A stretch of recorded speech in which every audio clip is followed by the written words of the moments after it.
Hello guys, welcome to our channel. மறக்காம சேனலை subscribe பண்ணி வீடியோ பாருங்கள். யாரும் வீடியோ ஸ்கிப் பண்ணாதீங்க. வாங்க வீடியோக்குள்ள போகலாம். இன்றைக்கி எபிசோட் ஸ்டார்டிங்கில் பார்த்தீங்கன்னா வானதி தான் வந்து சொல்கிறாங்க, இந்த மாதிரி என்ன பொண்ணு பார்க்க வர போகிறேன் இன்றைக்கி பாண்டி, இன்றைக்கி ரொம்ப பிடிச்ச நாள் எனக்கு அப்படின்னு சொல்லிட்டு இருக்காங்க.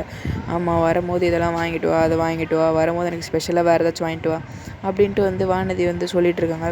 அதெல்லாம் வந்து சரி சரி கண்டிப்பாக வாங்கிட்டு வரேன்ப்பா, நீ எதுவும் கவலைப்படாது, நான் அதெல்லாம் பார்த்துக்கிறேன் அப்படின்ட்டு பாண்டி வந்து சிரிச்சுக்கிட்டே சொல்கிறாரு. அதுக்கப்புறமா பார்த்திங்கன்னா வானதி வந்து சொல்கிறாங்க, நீ இந்த உலகத்தில் தான் இருக்கியா, என்னடா பண்ணிகிட்ருக்க அப்படின்ட்டு. அதுக்கப்புறமா நினைக்கிறாங்க, இந்த மாதிரி இவளை வச்சு நான் என்ன பண்ண போகிறேன்னு தெரில, நீ வேறு தொடர்ந்து பேசிக்கிட்டே இருக்க, என்னால் நிம்மதியாகவே இருக்க முடியல அப்படின்ட்டு வந்து பாந்து நடிச்சிட்ருக்காரு. அப்புறமா வந்து பார்த்திங்கன்னா வானதி போயிடுறாங்க. சரி இரு நான் வரேன், ரெஃப்ரெஷ் ஆகும் அப்படின்னு சொல்லிட்டு போயிடுறாங்க. அதுக்கப்புறமா பார்த்திங்கன்னா இந்த சோழன் வந்து தலை முன்னாடியே சீவிட்டுருக்காரு. எதுக்குன்னு பார்த்திங்கன்னா அவங்க வானதியை பொண்ணு பார்க்க போகிறதுக்கு தான் ரெடி ஆகிட்ருப்பாங்க.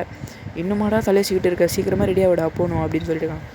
நான் சீக்கிரமாக ரெடியாக வரேன் அப்படின்னு சொல்லிட்டு இருக்கும்போது பார்த்திங்கன்னா நிலா வீட்டுக்கு வந்துடுறாங்க. நிலா வீட்டுக்கு வந்து முறைச்சிட்டே பார்க்குறாங்க, என்னென்னு அவங்களுக்கு புரியல. உடனே சோழன் வந்து சரி இவங்க ஏதோ வேலை ப்ரெஷரில் இருப்பாங்க, இந்தாங்க பூ, போயிட்டு நல்லா ட்ரெஸ் மாற்றிட்டு வாங்க, பூ வச்சுக்கிட்டு நம்ம வந்து வானதி வீட்டுக்கு போயிட்டு வரலாம் அப்படின்னு சொல்கிறாங்க. அதுக்கப்புறமா வந்து சேரணும் வந்து வாமா நீ வந்துட்டியா அப்படின்ட்டு லஞ்ச் பேக் வாங்கிட்டாங்க. உடனே வந்து நிலா வந்து ரூம்குள்ளே கூப்பிட்றாங்க சோழனை.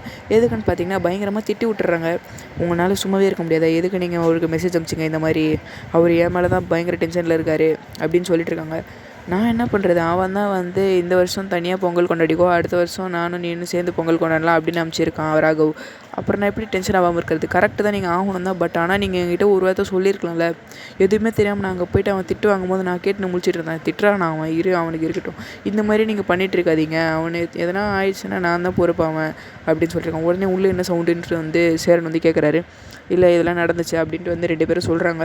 ஓகே, உடனே சோழன் வந்து சப்போர்ட் பண்ணி பேசுகிறாரு. ஏன் நான் நல்லதுக்கு தானே பண்ணேன், நான் யாருக்காச்சும் தப்பு பண்ணேனா அப்படின்னு சொல்கிறாங்க. நீங்கள் நல்லதுக்கு தான் பண்ணீங்க, இல்லைன்னு நான் சொல்லவே இல்லை, பட் இருந்தால் நீங்கள் முன்னாடியே சொல்லியிருந்துருக்கணும், அது மாதிரி மெசேஜ் இருந்திருக்கான் பாருங்கன்னு சொல்லியிருந்தா நான் அதுக்கேற்ற மாதிரி நடந்துருப்பேன்ல, எதுக்கு நீங்கள் இந்த மாதிரி பண்ணுறீங்க அப்படின்ட்டு வந்து நிலா வந்து பயங்கரமாக கேட்குறாங்க.